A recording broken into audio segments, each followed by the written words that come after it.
So let's look at one of the existing bank accounts of Kronos International, my demo company. So here in the role center, I will click on bank accounts. And here you can now see the list of bank accounts. And let's have a look at the Worldwide Bank Euro. There we go. So in here you can see how a typical bank account card looks like in Business Central. So we have the different fast steps: general, communication, posting, and transfer. So let's start with the general fast step, and by clicking on the show more link, you can display all the fields of the general fast step. And we always start, of course, with assigning a number. So in this case, you see that my demo company uses the bank's name as a number, which is a very good practice. But you can also just use a number series, of course. Then there's the name, the bank branch number, bank account number, and so on. And then also very important, the balance and the balance local currency. Now, these two fields show that you can perfectly create bank accounts in foreign currencies. And as a matter of fact, this is, for Kronos International, a bank account in foreign currencies, because the local currency of Kronos International is British pound, GBP, while this is a bank account in euro. And if I scroll down here on the posting fast step, you can see the currency code euro. So and this means that the balance and the balance local currency contain different amounts, because the balance is the balance in euro, while the balance local currency is, of course, for Kronos International, the balance in British pound. So very interesting bank accounts in foreign currencies. Another thing that is important, more and more important nowadays in real life, is processing bank transactions electronically. So instead of entering everything manually, you can also create payment files, you can create direct debit collection files, you can import bank statements, and so on. And that's also something that we will demonstrate in this module.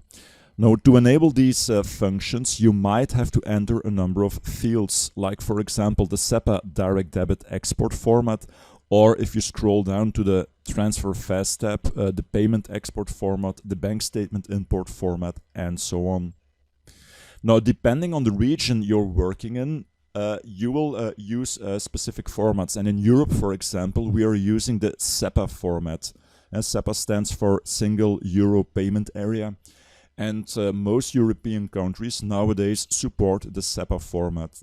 And by assigning, for example, here the SEPA format, the system knows how to create payment files or direct debit collection files, like here in this field. But these are functions that we will cover more in detail in the following lessons in this module. So let me scroll down. There's the communication fast step. Speaks for itself, I think.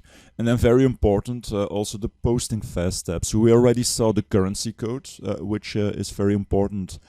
But also the bank account posting group, because if you post to a bank account, you of course also would like to post to GL accounts. And as you know, this is done by linking posting groups. So in this case, you can see here the posting group, the bank account posting group, with the GL accounts linked to it. And so in this bank account will be posted on account GL account 2009-30.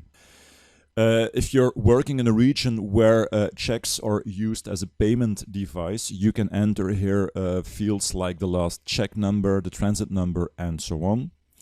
And then, as I already showed you at the bottom, at the transfer fast step, bank statement import format, the payment export format, and also here, if you're living in Europe, you might want to enter the IBAN bank account number and the SWIFT code.